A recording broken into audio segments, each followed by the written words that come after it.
Hello, everyone. Welcome back to the L.A.M.E Book Club podcast. My name is Melissa. I'm Ellie. And we're back with Silver Elite, baby. We'll be going over chapters 7 through 12 today, so get ready. If you don't already follow us on all social media platforms, we're at L.A.M.E Book Club Pod. Subscribe on YouTube. Leave us a review on Apple Podcasts. If you have an iOS device, that's the only place to leave like written ones. But thank you guys so much for being here. We're excited to jump into this week. And I have a feeling I'm going to be saying this every week but I was going to say like, this week gets even better. I think I'm gonna be saying that every single time. If you didn't tune in to our last episode, we did announce like we're only reading these chapters as we're recording. So like we have only read up to chapter 12. That's why I'm saying like I think every week I'm gonna be like, I cannot believe how much better it just got. Because we really don't know what's coming next. We only know these first 12 chapters so far. Oh my gosh. It has been the struggle of a lifetime. I was telling Melissa right before we started recording that I want to read the next parts so bad. So I'm reading 2 books right now to like satiate my reading temptations. But oh my gosh, I started the first couple lines of chapter 7. I was like, I'm just going to do it. And then I was like, no, I have to wait. That was last time.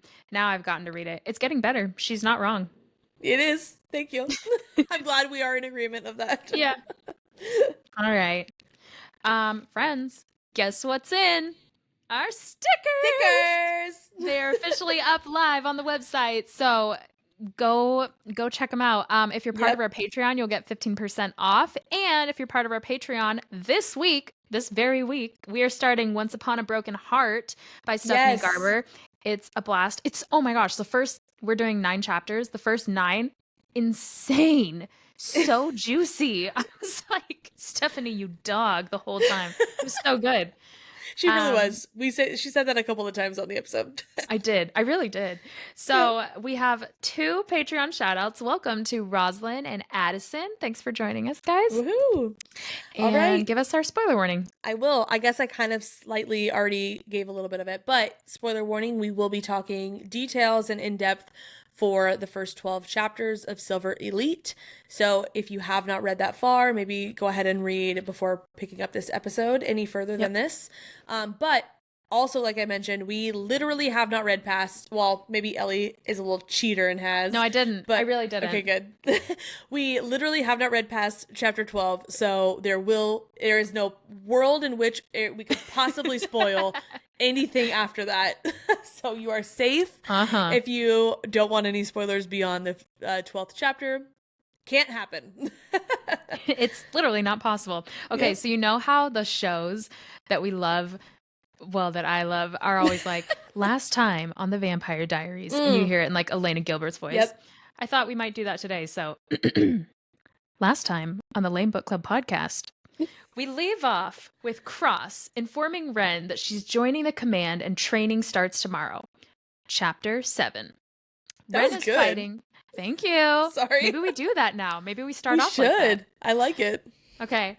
Chapter 7. Ren is fighting with everything she has to convince Cross that she shouldn't join command. And he's like, no, you're joining command. And she's like, but my ranch. And he's like, it's reassigned. And she goes, but I'm not even that good of a shot. And he's like, no, I saw you shoot that coyote in the eye. You're joining. Sorry. Yeah. And so before leaving, he mentions that she either had to know more than she's telling them about her uncle and his involvement with the rebellious situation. What do they call it? The uprising. Or that she was too stupid to figure it out. But he leans in, and I'm quoting here, "You, Dove, are not stupid." What's with the bird names? But I like it. It's so funny. It's a lot of bird. Very bird heavy, this book. It was very bird heavy. And I loved it. And I'm going to get into this later, so I don't want to say too much, but I'm just going to say I like it. I liked it a lot. Yeah. I actually had to even kind of flip back a couple pages. Like, why is he calling her Dove? Did she mention something about... No, that's just a pet bird name. I'm going to be so honest with you, because I'm pretty sure in this was the first chapter that he calls her Dove so far in the book. And I was like, same thing. I was kind of like, where did that come from? And then he calls her Dove a couple more times throughout these chapters. And it wasn't until the very last time that he called her that I was like, it's because her name is Ren. They're both birds. Bird heavy. And so, we're bird heavy today. That's where I was, felt a little, once again, like last week, we were like, are we geniuses or are we just idiots? That was an idiot moment. If he said to me, you dove, I'm going to bet are not stupid, I'd be like, nah, because I have no idea why you're calling me that. And that's where you're wrong, because why dove? Should I understand this? Because I don't. Again, okay, I picture this scene of like everything great, and we're like those two Muppets up in the balcony, like, wait, what? No, you couldn't possibly be talking about the Christmas, what is it, the Ebenezer Scrooge Christmas Muppets. No, not us. Not us. Those but two old so men. Right. That's exactly who we are, and I hate it. Oh my gosh. Well, we talk about in our Patreon incentive to join, because this conversation got even funnier. We talked about like if we were in Caraval, which is, if you haven't read it, it's like their giant carnival essentially, where everyone's playing a game, but it's very pointed towards like the winners. Yeah. We were like, if we were there, we would just be like trying to participate as hard as we can, but standing off to the side. Like, I don't get it. I don't understand these clues. Well, exactly, those two old men, the Muppet ones. Yes, and for some context too, like what Ellie was saying, the game is very pointed. Like, the game is rigged for the main characters, but there are other people playing. So that's what we're like saying. We would be the ones being like, this clue makes no sense, but it's because the clue's only supposed to make sense for the main character. We'd be like, this is stupid. I don't think, what is happening? Does anyone else get this? Does anyone know where we're supposed to go next? That would be me. It'd be a hodgepodge of disasters. Well, so Cross says to Ren that a post with silver comes with perks, and Ren questions whether this is a punishment or an opportunity, and he's basically like, well, that's up to you. So when Cross finally leaves, the dam spilleth over, because Ren breaks down as she thinks about her uncle and remembers that Tana and her father will be there for her, but they're still not Jim. To which my tinfoil hat secures itself in place. Love it. And I'm thinking, they will not be there for you. That's exactly what someone would think when they think someone's not backstabbing them, but they are. And they're backstabbers. I just feel it. I feel it in my gourd. You know, you said that you brought that up on the last episode, and I'm going to agree with you on this one, quite honestly. I'm buying it. I had not even considered that possibility, but now that you say it, I'm like, that's the only thing that makes logical sense, actually. Yeah, I'm telling you. You're right. Here's us yelling from the balcony. They're backstabbers! Yes! Don't trust her, Ren! Stop it! Well, later, Wolf tries to link with her. Later, Wolf tries to link with her, aka Cross, in my personal belief. And I actually do have something to back that up today in a little bit. You might roll your eyes at me, all you listening, but maybe not. Maybe not. So Ren tells Wolf she needs a distraction because she had a bad day. And Wolf says that he's looking at the ocean. So, like, think of this instead. Ren says, is it choppy or is it calm? And he says it's calm, not even a ripple. They don't talk about the details of quote unquote Daisy's bad day. So Ren, they don't talk about like why is it actually bad? She doesn't want to share that yet, but he just keeps talking about the ocean to comfort her. So the next morning, a soldier shows up to escort Ren to the training center. And when she walks in, quote, a sea of navy blue assaults my vision. The uniforms of the command are all navy blue, right? Interesting wording, in my opinion. A sea of navy blue? An ocean of navy blue? Here's my connection. Wolf said he's looking at the ocean, a metaphor for watching over the command in their uniforms. They might have been sleeping or just like kind of relaxing for the night. It might have been calm, like he said, not even a ripple. Very interesting. Welcome to the dark side. Welcome to Team Wolf is Cross. Yep. We are glad to have you, party of two. Anyway, maybe more depending. I just can't hear our listeners right now. Let us know in the comments. Are you Team Cross's Wolf? I am. Anyway, we need to think of a better team name. Yeah, but but are you on our team? Are you joining? Krolf. Are you Team Ew. Krolf? I like was better. Yeah, that's better than Krolf. Are you Team Was?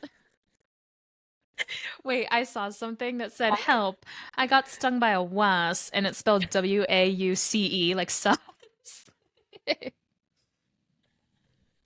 Well, I'm dead. We need to keep going.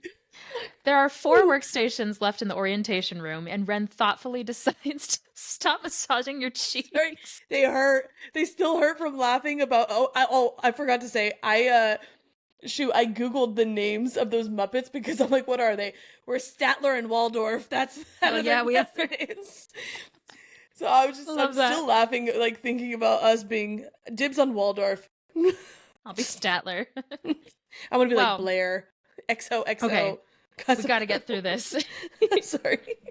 So, Ren thoughtfully decides to take up place next to a young woman who's surprisingly pretty. If anyone said that about me, I'd be like, what's getting me is the surprisingly. That I almost like take away the compliment. The backhanded part hurt too much. No. She gives a guarded good morning, and Xavier Ford, the guy who was interviewing her in the interrogation. Interrogating her. He is the head instructor for the session. Another soldier starts to pass out tablets, and when he reaches Ren, she realizes she knows him. This freaked me out. Really?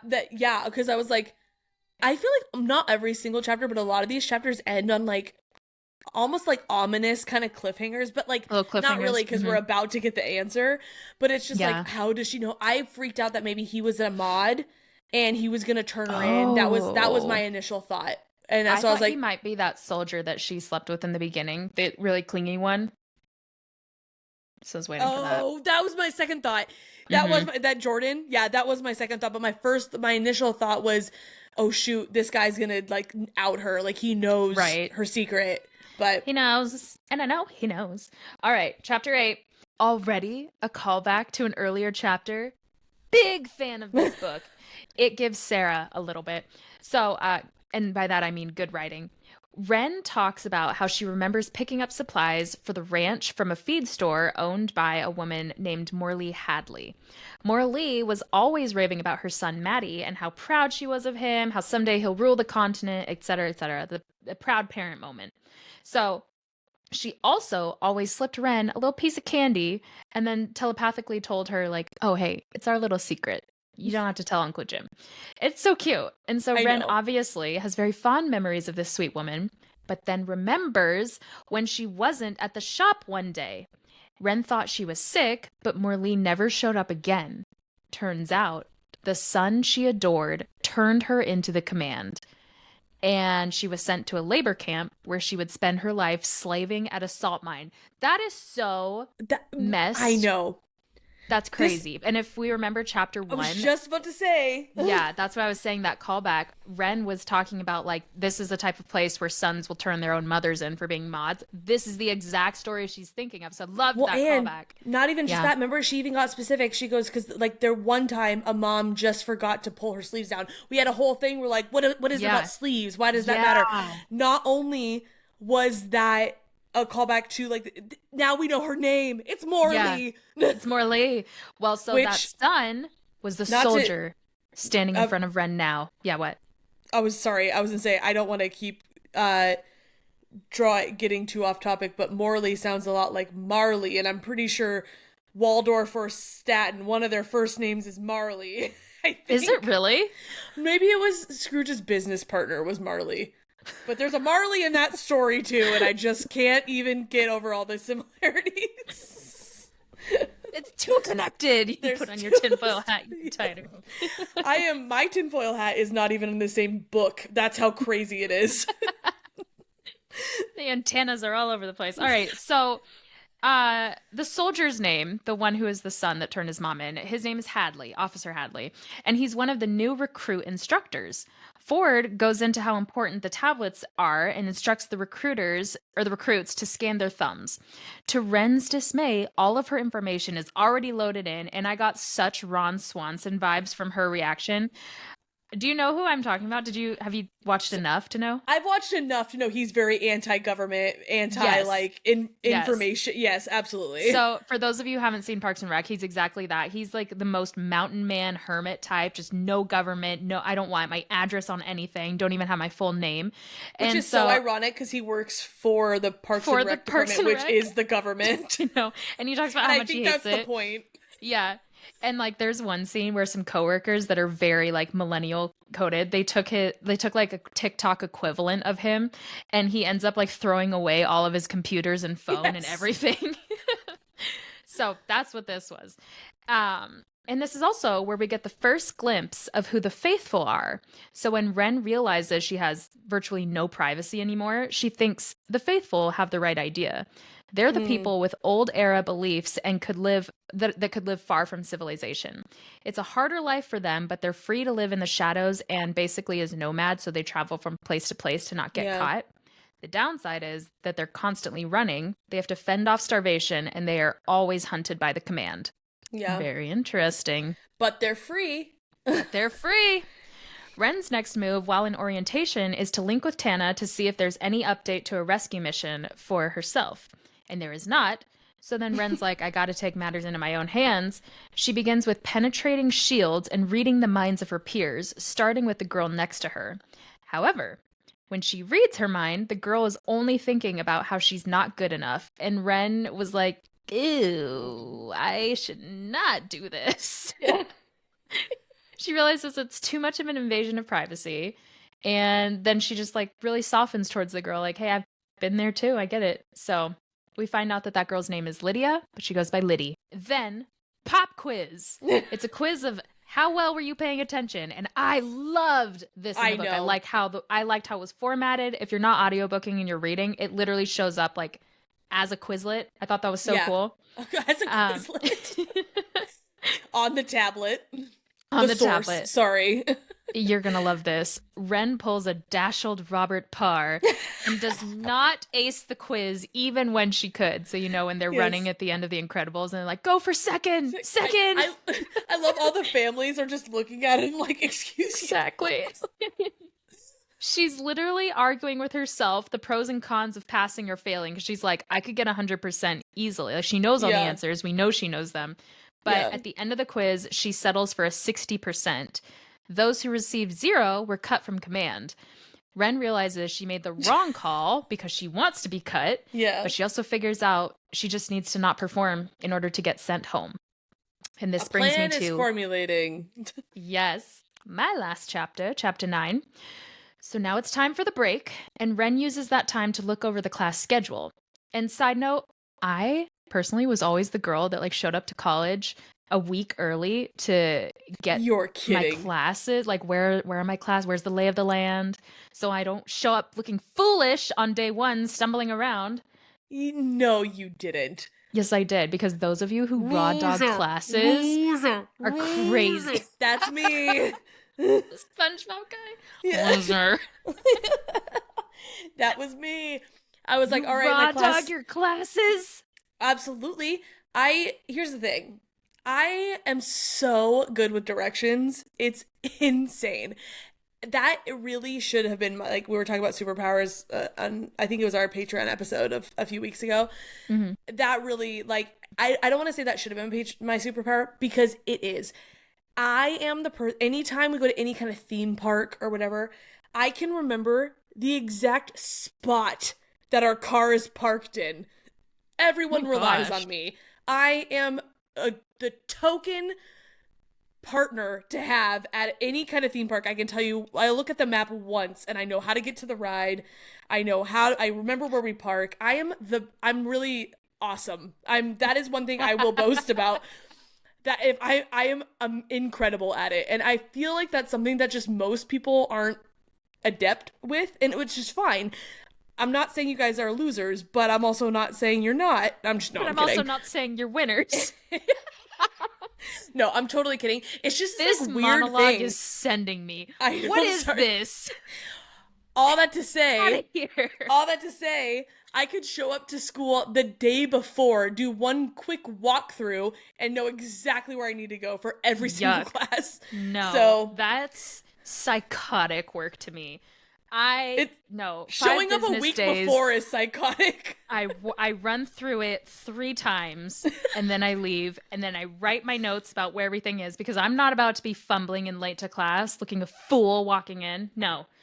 But that's neither here nor there. Wren sees that she has interrogation tactics, intelligence gathering, knives, hand-to-hand combat, undercover operations, basics of flight, and she's like, I'm trying not to be giddy, but she's giddy. And I'll tell you something. Yes. If I got kidnapped and the classes were how to quilt, cooking with Mary Berry, acrylic painting, wood shop, and gardening, I'd be like, yeah, screw them mods. I know.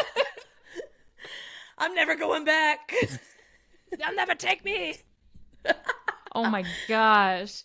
I'd lose my mind. That'd be what I want. If I was kidnapped and my schedule for a week was reading, eating, quiet time alone, more eating, same thing. I'd be like, the art of food. My husband knows how to take care of our children. They'll be fine. I'm good here. Don't send anyone. Don't send for me. Writing that ACOTAR note. Don't look for me. I'm safe. Don't come for me. That would Zeke would get my favorite note if that was where I got kidnapped. Let's be real. If I got kidnapped by Resan, he'd also be getting that favorite note. I'm okay. Don't come for me. So true. Well, Ren asks Liddy why they always have a 4-day rest that comes after a class called RTI. And she says it's resistance to interrogation. So they're going to be tortured. They're going to need a little breaky break after that. They start to converse, and Liddy tells Ren that she's basically a Nepo baby, except this book calls it a staple because Lydia's dad and mom are both high up in the gov. So people think that she got into the program because of who they are. I loved when she was explaining this too, and she was like, but I passed the test. Yeah. She's like, I'm not, though. I'm not a staple. Yeah. So this is also the first time that the book mentions the Silver Elite. Ooh, I wonder why the book is called Silver Elite. I know. Liddy says that some kids are expected to be invited because of their high clearance parents. The Silver Elite is a unit within Silver Block. It's special forces. Elites have the highest security clearance and run the riskiest operations. I have a theory here about the author. And this is probably so off, but I'm just going to add it. Lots of military references in this chapter, specifically. Oh, I think I know where you're going with this. And even some mirroring real world things, such as the RTI kind of represents SEER School, which is the army equivalent of this like torture chamber. You got to resist the interrogation. And I'm also called back to a certain Iron Flame where they have RSC, which is you have to endure interrogation and torture. Is Danny Francis RY? A lot of military. There is a lot of military references. I think I'm going to disagree though. The writing style feels very different. And not to say that she couldn't have switched it up. Clearly, if this is her, she's using a pseudonym. So, like, she wants to do things differently or wants to get out of, like, even just her name. But Rebecca Yarros also writes just regular romance, contemporary romance books. And I've read a few of those. And even in her contemporary romance books, like, the style of her writing is the same. Yeah, as in Fourth Wing. And this doesn't give the same vibes to me. Like, the way it's written doesn't feel the same as any of Rebecca Yarros's books. So I like the train of thought. I literally never even connected that. I think it's because I'm so set on what everyone else is talking about with either her being Rebecca or SJM or Jennifer Armentrout. But I personally am gonna have to, if I'm smashing or passing, I'm gonna have to pass that one simply because of the literature. But that's fair. Let us know what you guys think. So, after a young man's gaze meets Ren's, Liddy warns her to stay away from him. His name is Anson, and he enjoys seeing people get hurt. I'm not trying to say you're wrong, but also very Jack-coded. True. The girl next to him is Kes, and she is, how Liddy so delicately puts, a quat, which I think is Imogen coded. Well, I think that's the slang word in this book for the T word that rhymes with quat. Probably. Because that's kind of how I took it. Unless, hold on. Unless is that like slang in our real world and I don't know that word? Is that a bad word? Am I just saying a bad word? American English quat slang has two main definitions. It can refer to a spot, pimple, or sty, or it can be an archaic, derogatory term for a young person. So, yeah, apparently it is a real thing. All right. Well, sorry. I don't know if that's a cuss, but sorry. Next, Ren and Liddy interact. I don't know if that's a cuss. Next, Ren and Liddy interact with Kane Sutler, an undeniably attractive flirt of a man that Liddy seems to have a little crush on. And he's giving Riddick to me. I'm sorry. Stop it. Am I getting Stop making... I think you are. I agree with that, though. He does feel he feels way more...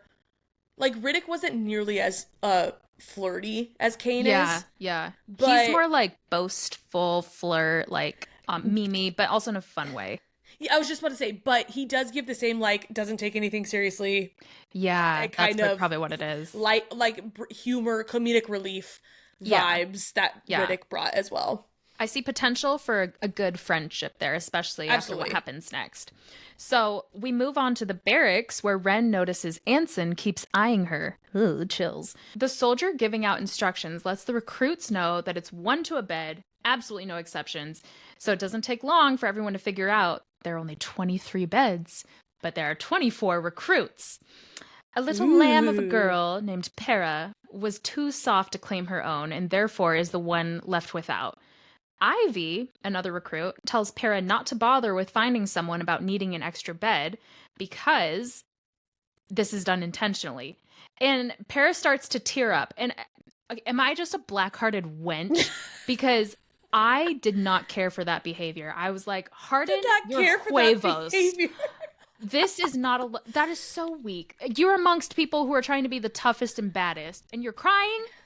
Well, and honestly, I don't think I was as black-hearted about this as you were, but I agree. It got hard to read after, like, a few lines of her being like, no, I'll just sleep on the floor. Like, I'm like, how did you make it into the silver block recruit? I know. I'm like, I'm not saying that you have to be, like, a hardened, like, a-hole, but, like, you also can't be, like, tearing up when you realize you don't have a bed. Like, I just know.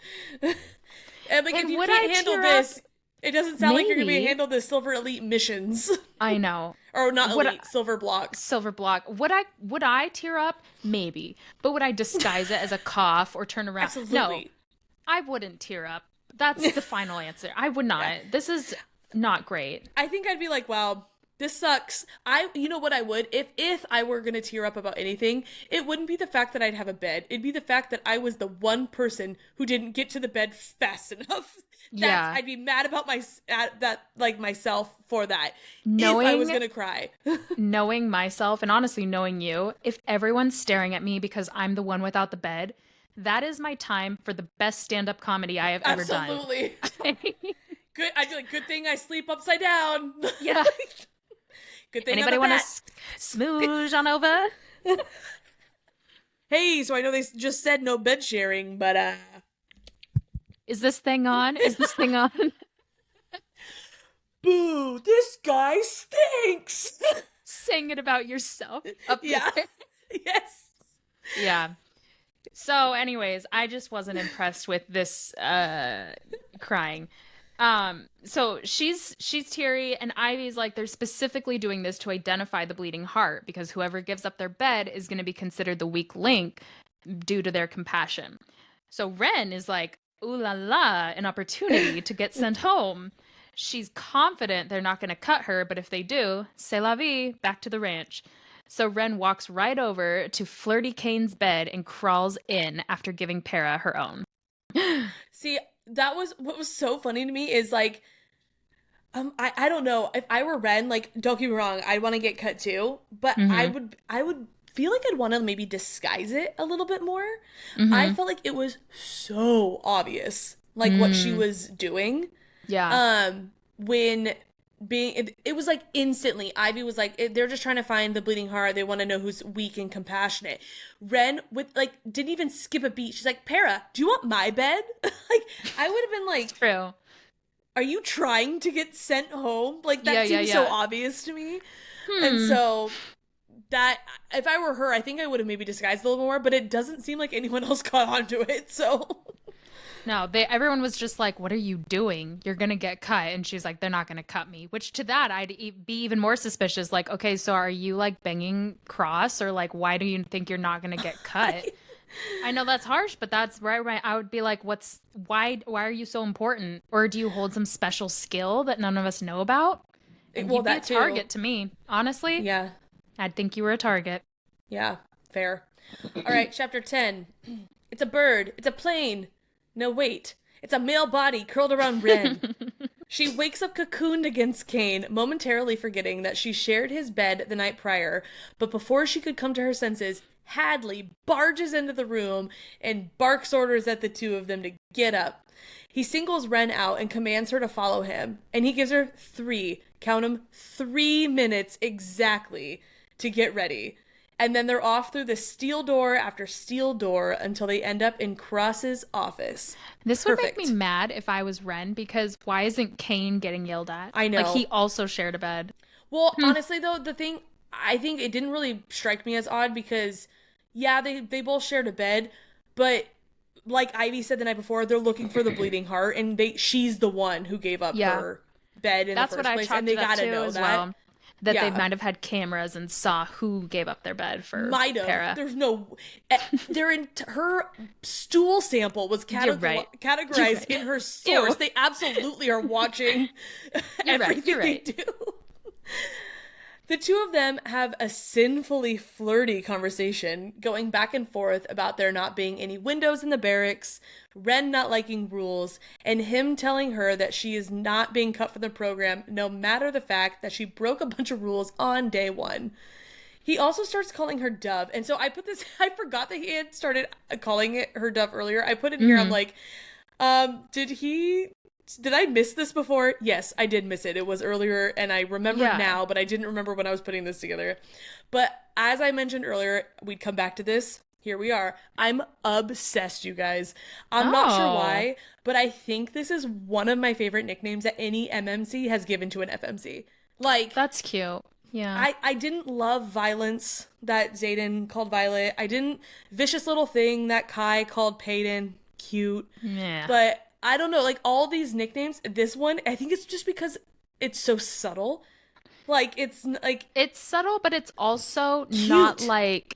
It's not like, overbearingly, like, cutesy, you know, like Violence or like Vicious Little Thing. Like, that's like trying to be flirty. Dove is like, I could call you Dove, and like, that'd just be a normal nickname, so that it's a nickname of warmth for him. Like, it's a name of endearment, makes it cuter to me. Well, and the fact that it is like a play on her name, but it's a cute, exactly like you said, like a cute, sweet, sentimental name. It's not like Violence or something that like has a totally different meaning, that someone's trying to make it flirty.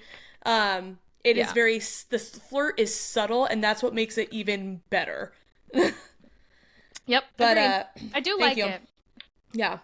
He asks Ren if she's going to be a problem for him, which we all know is going to have a way deeper, or that we all know, like, this has a way deeper meaning than just breaking the rules. Wink, wink, nudge, nudge. And Ren's smart A response is probably. I love her.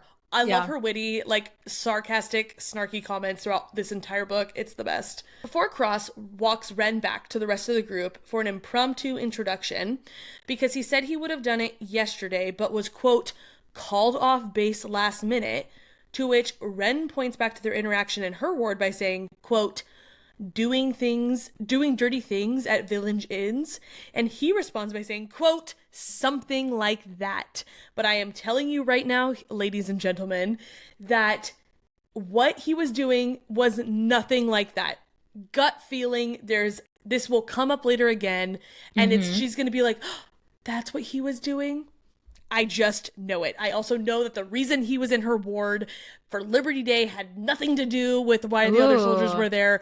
I'm calling it right now. Might I throw in my deep uncooked theory? Do it. He was doing Grayson pilot activities for the uprising. That's what I'm saying. That's what I think. I don't know.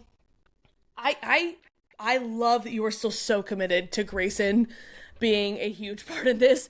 I haven't figured out where I personally stand on the Grayson bit just yet, but absolutely 100% I do think that he is doing secret, sneaky, undercover work for the uprising. Like it, yep. Absolutely. I think I will be convinced that he is Grayson, like what you think, if we ever find out that he is some kind of pilot in like some capacity. That he has even just knowing he can fly a plane. Because as of right now, we just know he's the commanding officer of the Silver Block. Good point. You know what, though? I was a little deterred from him being Grayson and also Wolf when we kept meeting more characters. The more characters we met, I was like, hold on. They're endearing too. Okay, maybe any of them could be Grayson and they're just something's gonna switch up. Maybe he can't be all of these people in one and he's the big reveal. I don't know. I'm gonna ride this train for a little bit longer, but there are a lot of new people.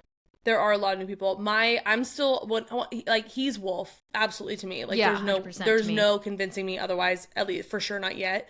But I'm not convinced that he is Grayson. Like you think they're all the same. That'd be cool. I'd like it, but I'm just not quite there yet. Anyways, but before they leave, he tells Ren, quote, "You'd be better off keeping a lower profile. The instructors enjoy making life more difficult for troublemakers," end quote. And is that a hint of concern I'm detecting? Love it. Love to see it. So when she rejoins the group, she lies to Liddy and tells her that she, quote, just got a warning, which honestly didn't feel like a lie to me. That's pretty much exactly what happened. But she's like, she goes, Liddy's like, "Are you okay?" And she goes, "Yeah, I'm fine. Just a warning." Lie. And that's like the exact line in the book. I'm like, no, it's not. That's exactly what he warned you. Stop doing this. I fear you don't know what a lie is. I fear you told the truth, actually. Are you lying to yourself? Is that where the lie is? Like, anyways, Ren is realizing that it might be impossible for her to get in trouble with Cross wanting to keep her close, but she thinks that she can force his hand if she comes off as incompetent. He'll have no choice but to cut her loose instead of risking himself looking weak, so she decides that she's going to stay the course. When Cross looks at her, she gives him an over-the-top flirty wave, which does not go unnoticed by the other recruits, namely Ivy. Liddy tells Ren that Cross and Ivy used to date. What a twist! So juicy. Apparently, Ivy was a few years older than Liddy when they were in upper school, but Liddy was in the same grade as her younger sister Mira. So Liddy got all the tea. They were together the way you said like apparently and then went into this makes me feel like we're sharing Caesar salads and fries at a cafe, like sitting across from each other. Like, tell me the tea. Specific. Yeah, that's Caesar salad and hot fries girl's diet. Yeah, that's the balance. A salad and fries. I like it. Salad and potatoes. Yeah. When Ivy and Cross were together for about a year, but it ended when he joined the command. Ren wonders if the real reason why Ivy is here is to try and win him back, which causes us, the readers, to see my personal favorite side of Liddy, and it's also Ren's favorite side, when Liddy responds by saying, "Wouldn't shock me." Also, this is how I read it in my head. "Wouldn't shock me. It's her second go-round after all. But if she's retaking the program, hoping to get his attention, that is incredibly pathetic. He doesn't want you. Move on." And in the words of Michael Gary Scott, boom, roasted. I do think you may need to look into voice acting. No because way. You transported me to the Silver Elite Squad. What are they called? The Silver Block. Called? Yeah, the Silver Block. I was there. I was in navy blue. That was Here's crazy. I think I could only do audio for snarky, passive-aggressive characters. Yeah. I don't think I could do it for I can't be like a serious, like a Violet, like the way Kaya did Violet on our episode. Yeah, I get it. But I can do that. Ew. Like, I could do that. I get it. I get it. All right. Well, This little conversation reveals two pieces of information to us, gentle readers. oh, First, I love that so because I'm reading The Duke and I right now. It's so good. Thank you. Thank you. If that was a callback to, I've read all the Bridgerton books, so dear gentle reader was my favorite. Oh, it's so good. Well, firstly, that you only get 2 shots at Silverblock, which means Ivy is going to be insufferable. I just know it, since we already know she's on her second try. And also, the biggest twist so far, Ellie, hold on to your butts. Cross is, in fact, his first name. Ooh. Ask me what his last name is, Ellie. Ask me. What That's right. It's Redden. You got it. What a twist. General Redden. Slap me sideways and call me Sally. I did not see that coming, and I really should have. Looking back, I should have known. I should have seen it coming. But I didn't. I'm just, TBH, I'm disappointed that he's Cross Redden. Because I loved it. I feel like it's... not that I want this book to just be like, we're just blowing through and everything's easy. Certainly there has to be some like adversarial plots to this. But like him being the general's son just makes it so difficult, in my opinion, for them to get together. And we know he's MMC. We know he's it. I know that's the point of this. I get it. But it reminds me much of Powerless and just like, oh, it's the king's son and the king's trying to exterminate. And it's the same thing here where I'm like, ugh. I'd rather he have been like high up in the ranks, not necessarily his son, but it does call for a whole reform if they get together, which was going to be inevitable, I suppose. Here's the good news, Ellie. We don't know how this author is going to write it. We don't know it's going to end up the same way. You're so right. Personally loved Powerless, so I wouldn't mind if it went that way, but I know that you are infected and didn't like it, which is fine. But there's lots of ways this could go. It doesn't have to be the same kind of thing where it's like Nepo baby. Talk about Nepo baby. He's a staple.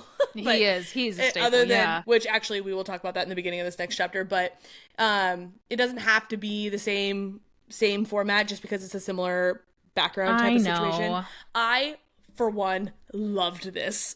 Big fan. I love how many obstacles this immediately adds to their story. Big fan.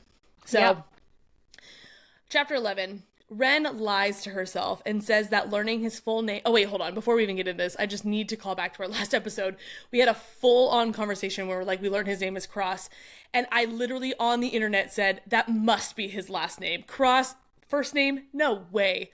Here I am eating my own words in the very next episode. Well. It isn't the consequences of my own actions. We meet again. We do. I love and hate posting my raw reaction to things on the internet for the entire world to potentially witness when I'm wrong. Here we are. That's why, and you should know this. You should hear this too. I love that meme, but you should know this. That's why you end every sentence, every confident sentence with a maybe. But I don't know. But who am I? I don't know. That's why I will go in with like spitting fire facts, yelling at someone, but you end gracefully with but I don't know. But that's not my call. Yeah. But I'm just a girl. Yeah. All right. Well, I am just a girl. I'm going to say that about everything moving forward, but I'm just a girl. I'm just saying it now, blanket statement. Chapter 11. Ren lies to herself and says that learning his full name makes her no longer attracted to him. Sure. Keep telling yourself that, lady. If anything, this just makes him more like forbidden fruit. And why don't you ask Eve how well that turned out for her? That's all I'm going to say. This seems to make more sense to Ren about his positioning, though, and how he climbed the ranks so young. But Liddy quickly rained on that parade by confirming that he did, in fact, earn his stars with 0 preferential treatment. You know what this... Wait. Oh, I'm getting a callback. When I was reading this, you know what this reminded me of? General Shang from Mulan. I did. Because he's so high up, but he was so young. But then when he's like training everyone, you're like, but I get it because he's so good at what he does. Yeah. No, his dad was a cartoon. He was a hunk of a cartoon. His dad was the general. He wasn't the general. But regardless, because his dad was like, Shen can lead the army, and the little skinny guy was like, what? Don't you want someone with more experience? All right. But anyways, But I don't know. But I'm just a girl.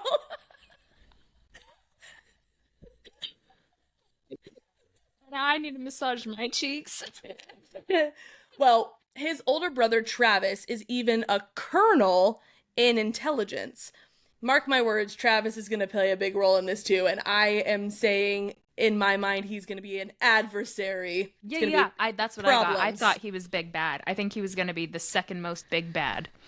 I don't know. Yeah, I don't know. I think this is going to be like a very like, it's going to hurt. It's going to hurt both of them, but Travis is going to stay the course under Daddy's protection and provision, and Cross is going to be the one to step out under it for what's right. Yeah. Cross addresses the group by telling them that the people around each other, all of the people around them are their fellows, and the group is only as strong as its weakest fellow. Ren thinks it's going to go into some monologue about teamwork and kumbaya, but he fakes her out by saying, quote, "Weakness doesn't belong here. In Silverblock, we eat the weak. We cut them out like cancer." Cutthroat. He did not mince his words. We know exactly where he stands on weakness. He did not add a, but I don't know at the end of that. Yeah, but he is not just a girl after that sentence. He also lets them know that over the next 8 weeks, his word is the only word that matters, and that he will personally be monitoring their progress as well as joining them on certain ops. And I cannot wait for this tension over the next 8 weeks. Yes. After someone asks how to get into Silver Elite, he shuts them down immediately. He tells them that high scores, showing off, all that jazz, it's all a waste of time. Elite candidates are only picked by him, and he refuses to share his selection process. AKA, Ren has already made the cut. Yes. Obvious, I know, considering the title of the book, but I was going to say, what gives it away? What makes you think that? He tells them that if they're shortlisted for the Silver Elite Squad, they'll find out at the end of the program. There's another captain there as well, Captain Radek, who explains the differences between each block. Tin Block enforces the laws, Copper and Gold patrol the streets, and Silver Block's mission is to detect criminal enterprises within their cities and dismantle them, to rid the streets and their wards of quote-unquote Silverbloods. In the middle of his speech, someone walks through the doors across the room, making a big scene. The boy looks to be 18 or 19 years old, has a disheveled appearance, and an arrogance about him. Cross walks over to meet him, and the two of them have a tense but quiet conversation. Liddy, the program gossip, tells Ren that the boy's name is Ro. He's Cross's half-brother and the bastard child of the general. What a twist! And just what you said, that was Ren's thoughts exactly, because she is collecting information like it is candy at this point to use to her advantage later on. Mm-hmm. Ren notes that Ro is dangerous. Besides the fact that he's friendly with Anson, the program creep, there's something about him that causes an alarm for Ren, and she doesn't trust him. Their first class is weapons assignment, which should be a walk in the park for Ren, but as she's staying the course, you guys, she's trying to play dumb. Cross tells the group that Ren is a crack shot, which she denies, but Ford and Cross make her go first anyways. I have the hiccups, I'm sorry. She misses terribly each time, and even comments that it's hard for her to be this bad at doing something she's so good at. Oof. When they see her, we then see her weapons report, where Ford gave her a 10%, and in the notes section wrote, "Terrible shot. Darlington knows how to hold a rifle, but that's about it." There's something, it happened in one of my chapters, and I was gonna note it, and then I thought, now let's just move on. But there is a point where she was talking about, like, why do I have, like, the shooting thing is going to be so intense, and maybe I'm excited to do it, but I can't be.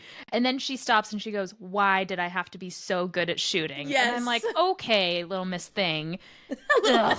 And then throughout all of this, she was like, being bad is actually really hard. And I was like, She's give like, me a freaking break. No, this made me, the way she wrote it, she's like, "I'm sweating because it's so hard to miss so this bad." hard. Oh my gosh. It made her literally perspire at how hard it was to be bad at something. Sure.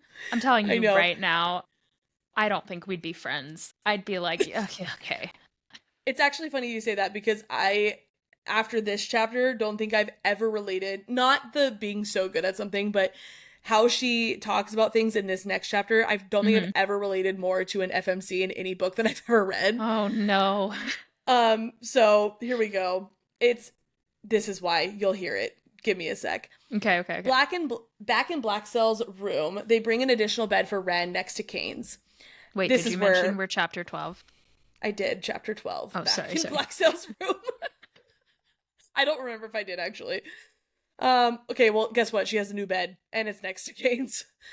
Their class the next day is geography, and it is not Ren's cup OT. And this is where I'm like, she just talks about how she's like, I've always been better at doing things. It's never been like, I don't sit and just listen well. Like, even when she was in school, it was not her, she didn't do as well as she could have. And her uncle was constantly getting like notices from the school about her not paying attention, blah, blah. And that, my parents literally got those exact same messages, yet I didn't find out until I was the ripe age of 27 that I have ADHD, and it was slapping me in the face my entire life. Didn't know until not that long ago. It's crazy. It's insane. And that's where I'm like, I just have never related harder to an FMC bless before. your sweetheart and the Melissa Scoot. That's so sad. Yeah, it's fine. And for those of you who don't know, the Melissa Scoot is a coined term for everyone scoot down because Melissa's talking too much. And yeah, that did happen in high school. And we were in French together, and the seat behind me was literally empty. And if you ask the teacher why, she would say it's up the punishment seat because it is behind Melissa. That was the reason it was empty. People got moved there when they were in trouble. Simply As because it was near me. 30. That's so messed, Mrs. Weibel. That is messed. That was pretty messed up. But to give some context to that, yes, she's incredibly passive aggressive, way too much so for a high school teacher, but she was mad at me because this was sophomore year and I was freshman class president freshman year. She loved me freshman year, but I did not do student council again sophomore year, and that is why it was turned into the punishment. She just was mad that I didn't do it again. But I'm like, she really honestly committed to the bit, and I'll give her some props for a full year. But anywho, Liddy was loving geography though. They were learning about places like New Virginia and South Ontario.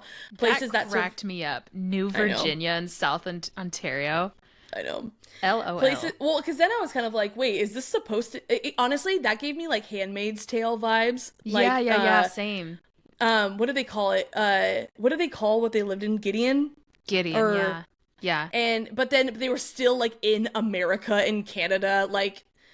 so then I was like, is that what's happening here? Is it kind of like supposed to be like real world, but not? Well, they said it's post-apocalyptic. Like, I think it was the next sentence over. It was like, yeah, this is a post-apocalyptic, blah, blah, blah. So I figured it was our world, just different. Well, I don't know about you. My book didn't come with a map. So... I don't think I have did a map. Yours? Wait, yeah, it did. Because I thought, map. That does look like America. Yeah, or North America. It does. It really does. Just a little bit more broken, as if it was like exploded at one point. Yeah. Which, all right, that answers that question. When I say my book didn't come with a map, what I mean was what you mean I is didn't you look skimmed. at my Kindle. Yeah. And I know people have given me comments because we talked about how I don't look at maps because I almost exclusively read on my Kindle. They literally were like, zoom in. And to that I respond, sure. But you don't know me. It's every time I try to do it, it doesn't work, or it zooms in like so far, or it flips the page. And so I've just stopped trying. And so I know it's user error, but stop telling me to zoom in because it doesn't work for me. You're like, so I'm just landing on. My book doesn't have a map. That's like a lie. Well, it's the New Virginia and South Ontario, places that survived the last war, but were never properly rebuilt despite the fact that they've been free of radiation. This will be important. Places for faithful camps, perhaps? Question mark? Probably. We also learn about the continent of Kaora, which has been separated from the command's control and even contact for over 100 years. Dava, their instructor for this geography class, tells everyone that they send occasional intelligent units on flyby, but always end with no results. Another theory, Grayson Blake, who, if we remember, is a pilot, probably knows way more about this place than he leads on. I think he's one of the pilots that they send for intel. And because he is, as we already know, is part of the uprising, if he sees anything, he's gonna be like, yeah, nothing to report, nothing was there. I get it. So you're saying Grayson Blake is part of command and that he's just lying when he gets back. Yeah. Well, we know that he's got to be, well, I guess we don't, I assumed he was part of command when he was first mentioned, but I guess it never specifically said, they just said he's a pilot.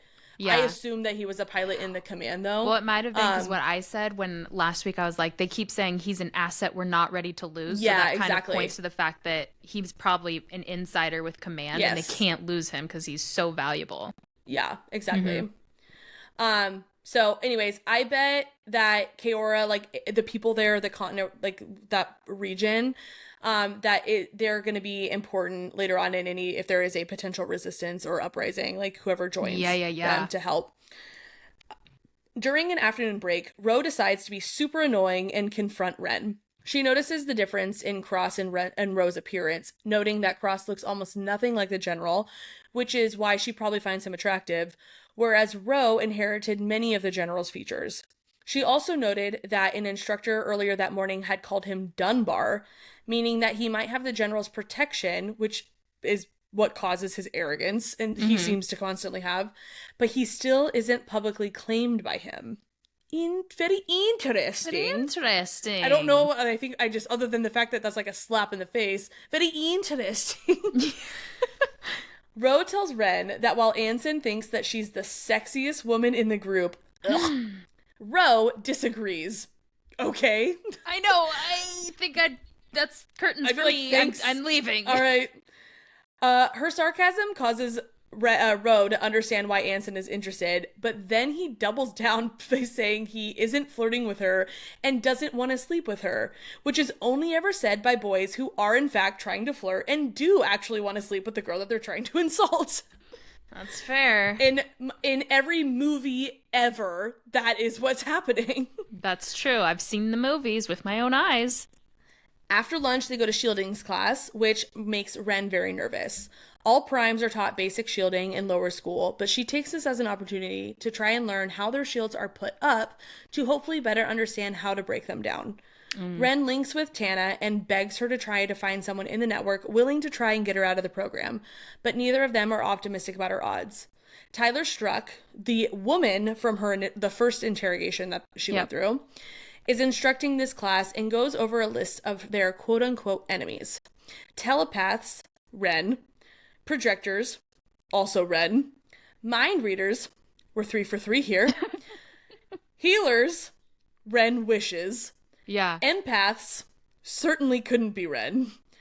Precogs, Ren says, no way. and insiders, which 100% is her. I have a theory. It's Go popped ahead. in. It's popped in. It's a precog theory. It's a precog theory. I wonder if she is every single one of those things and one of the only kinds, and that she just doesn't know that she can heal or is an empath or precog yet. I bet. Probably. Ooh. Especially because it goes in to say, like, she knows next to nothing about her inciter ability. Yeah. Other than that it's spontaneous. She doesn't know how to replicate the ability. It's typically only surfaced in situations of high stress. Yep. And no one other than Jim has ever known that she has possessed it. But I bet that this book is not going to go into the fact that, oh, she also has all of these. But I bet that the next ones, because I think this is going to be a trilogy is what I've heard. I bet that the next I was hoping books, this was we'd get answers, but the way that this was setting up, I'm like, there's no way. We're already 25% into the book and we're still learning. I'm like, yeah, this isn't going to end in this book. But everybody, get out your highlighters, because I bet there are going to be Easter eggs dropping that she is picking up these abilities throughout this book. We've got to be on the lookout for that. All right. Well, and we learn in this chapter like ways that we can they talk about in a second here, we're going to talk about what empaths and precogs, or sorry, empaths and projectors actually can do. And so learning more about that, I think, is giving us a hint at what we could be looking for, exactly to your point, like in the future when she starts learning more. But President Severn, their previous leader, was an insider, and he gave him a bad rap, using his powers for selfish gain. He would even use his ability on other mods, so even other mods like didn't like him. We learn that empaths cannot make someone else feel any emotion they want. They can only feel the emotions that someone else is feeling. So that is what we should note. Like, pay attention to Ren's feelings throughout these books, and like those around her, and if they're mirroring one another. Similarly, projectors cannot conjure up whatever they want others to see. They can only project what they're seeing in that moment. However, Struck caveats this by saying, quote, "It's possible that they can make you see other things. Anything is possible with the aberrant. After more than a century of research, there is still so much to learn and so much we don't understand. Leaving doors open, now are we, Danny? I say, yo, you cannot trick me." Oh, that was so Thank good. You gotta you. get it. You gotta find a way to make money off that. We'll see. Maybe I'll be like on like a voiceover. That's what I'll do. I'll like voice my services for like if anyone wants an impersonator. Perfect. Also, apparently, primes don't need to shield in their sleep. Their brainwaves restrict aberrants from infiltrating them in that state, which feels like a load of BS to me. I think that is going to come up to again, like she literally just said, there's so much about them we don't know. And then in the next line is like, but don't worry, you don't need a shield in your sleep. I'm like, me thinks that's going to come back to bite them in the butt. Ooh. And she's actually is going to be able to shield, like if someone's sleeping, do something about it. I don't know. Ooh, I like that. Thanks. Yeah, I like that a lot. All right. The class moves on to talking... No, thanks. The class moves on to talking about insiders, and Struck calls them, quote, monsters and manipulators, which Ren silently disagrees with. She doesn't even want the power. Ivy brings up that she heard that there was an insider at a recent execution, and Struck immediately pans to Ren, asking Ivy where she heard that. She admits that her... Like, as if Ren is going to be going around talking about that, which kind of made me laugh. Ivy admits that her block guards the gates in the South Plaza. That made me laugh. I'm like, LOL. Okay, tin block. Anson asks... You're a jerk. No, Ivy's a jerk. I know it. Ivy is a jerk. I feel it in my bones. Anson asks, quote, "Who was the corpse?" And he instantly went from creepy to psychotic with that question. Yeah, that was in poor taste. Very. Not forget the fact that he didn't realize it was Ren's uncle and she's sitting right there. What a weird question to ask. Yeah. Like, just in general. To phrase it, the corpse is what sends me. But... Yeah. Struck tells everyone that he was a command deserter who turned out to be an aberrant, and then moves the conversation along to avoid further questions. 10 minutes before the class is supposed to be over, Struck ends the lesson, but doesn't dismiss them. And that is because they still have a special guest who walks in with cinematic timing. This special guest is none other than another mod. And that is where we end for today. This ending, I was like, I simply must keep reading. I cannot, but I didn't. Like, just a couple lines should be fine. I didn't, though. I'm thinking it's going to be, well, I don't think it is, because another mod is so ominous. I really was wondering if Jane Valance was going to show up in this class at one point, but I'm curious who the other mod is. Jane Valance is not done with this story. Certainly not. But another mod, I feel like they would have just said the big bad mod, or like the, or it would have been like, it would have been them all. Walks in Jane Valance. Like it wouldn't have just said a mod. Like, right. But let's do, I'm throwing Ellie on the spot here. She doesn't know I'm about to say this, but let's start ending all of our episodes, since we're not reading ahead, by predicting what's going to happen immediately after. So like knowing that a mod walks in, obviously I think that they brought her in because they're going to have everyone practice their shields. But do we think that this mod is going to recognize Ren? And because like if they're pulling in a mod, it's got to be a loyalist. It's got to be someone who like Jane, but just not as high up, I guess. So it's got to be someone who would flip on her. So if she already took Jane down, I don't think that she's at risk of being found out that she's a mod brain to brain, right? But I do think that if someone recognized her, like if she was just kind of known around town as a mod amongst the other mods, that if it was someone who turned knowing she was at one point, like before they had turned into a loyalist, like full sending, that they would recognize her face. I do think that that's going to be the hindrance. I think it's going to be someone that recognizes her. Yeah, I don't think we're at risk of that happening this early on in the book. Like with this mod specifically, I think there would only be a potential of somehow, like you said, she already took down Jane. So like I forgot about that. So like I doubt that this mod's gonna be able to like penetrate her shields or anything. But I do think it might be suspicious how strong her shields are, because she knows how to build them, whereas all of these other people would only have like the lower school training. They wouldn't have, I guess some of them might have a little bit more training if they're trying to transfer in from other blocks. I have a new thought. I have a new one. I think that it's going to be someone that recognizes her, but then she's going to like fully expect to get called out. Like she's going to be like, they know that I'm a mod, but they won't call her out. And then she's going to link with them and be like, what gives? Why aren't you calling me out? And then she's going to find out that the uprising has already infiltrated command and that there's more of them in there than she knows. So AKA Grayson, maybe Cross is already part of that. AKA Grayson. Yeah, but like we need to stop talking about him before he's like in the story. I know. Watch him not even come back up once and we're like, where? Grayson who? That's my prediction. Let's find out next week. I like it. All right. Have a great rest of your week, everyone. We'll see you next time for the next 6 chapters, which, if I can count, is going to be 13 through 18. Yeah. Excellent. Good job. Excellent. All right. Bye, friends.